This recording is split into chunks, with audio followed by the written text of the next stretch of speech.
KPU berpotensi umumkan hasil Pilpres palsu. Solihin MS.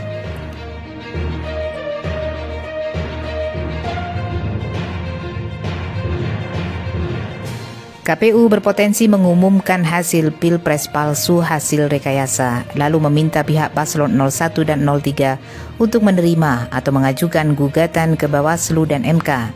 Bawaslu dipastikan akan menolak karena sedari awal diduga mereka bersekongkol dengan KPU. Akhirnya harus dibawa ke MK.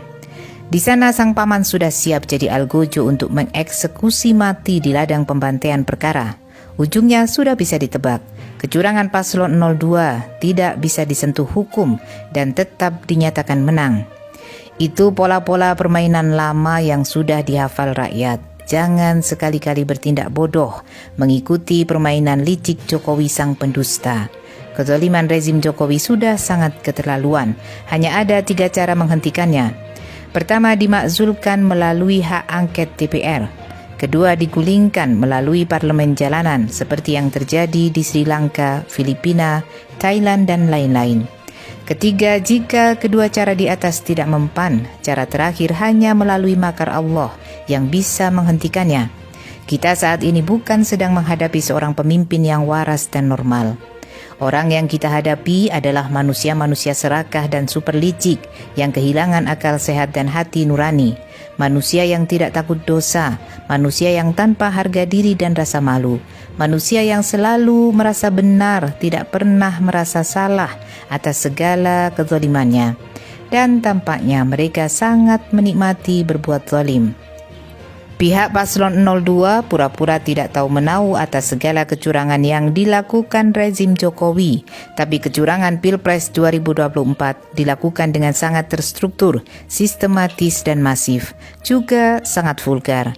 Bagi yang telah menonton tayangan film dokumenter Dirty Vote tentu agak faham bagaimana mereka melakukan perencanaan kecurangan itu dengan sangat matang dan rapi yang disusun dari jauh-jauh hari.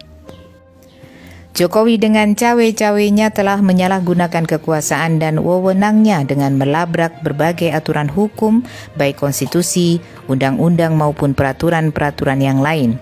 Jokowi melalui kekuatan lembaga survei bayaran, KPU yang berada dalam kendalinya, Bawaslu yang bersekongkol jahat dengan KPU, serta MK yang tidak bisa dipercaya karena sudah tidak independen dan lebih tunduk kepada kemauan penguasa.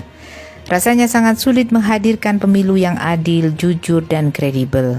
KPU saat ini terus memaksakan penghitungan suara dari data-data yang cacat. Ditambah alat hitungnya menggunakan aplikasi penghitungan suara yang bermasalah dan telah dimodifikasi dengan menggunakan algoritma tertentu yang selalu menggelembungkan suara paslon 02 tapi mengurangi suara paslon 01 dan 03. Para pegawai KPU hanyalah operator-operator yang memasukkan data, tidak bisa mengedit jumlah perolehan suara. Karena server komputer KPU ternyata bukan di ruangan komputer KPU, tapi dikendalikan dari cloud Alibaba di Singapura. Bahkan menurut komunitas Cyberity selain Singapura juga ada Cina dan Perancis. Operator KPU hanya pura-pura sibuk mengolah data, padahal data sudah terisi. Karena itu jika KPU punya etikat baik dan ingin jujur dan adil, KPU harus transparan dan bersedia diaudit oleh lembaga independen. Selama KPU menutup diri, maka pemilu ini cuma sandiwara untuk melegitimasi kecurangan. Tidak guna mengajukan sengketa pemilu ke Bawaslu dan MK, karena sampai saat ini, lembaga itu hanya perpanjangan tangan penguasa. Mungkin jika hak angket berjalan lancar akan bisa membongkar segala kecurangan Jokowi. Sayangnya sepertinya rezim Jokowi sedang bergerilya untuk menggagalkan diajukannya hak angket itu. Memang hanya makar Allah yang bisa menyelesaikan kezaliman dan kerakusan Jokowi. Jika masih sayang kepada bangsa Indonesia, maka Allah akan pilih pemimpin yang adil.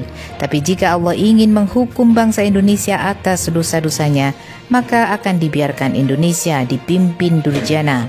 Mari kita ketuk pintu langit agar makar Jokowi bisa dihancurkan oleh makar Allah.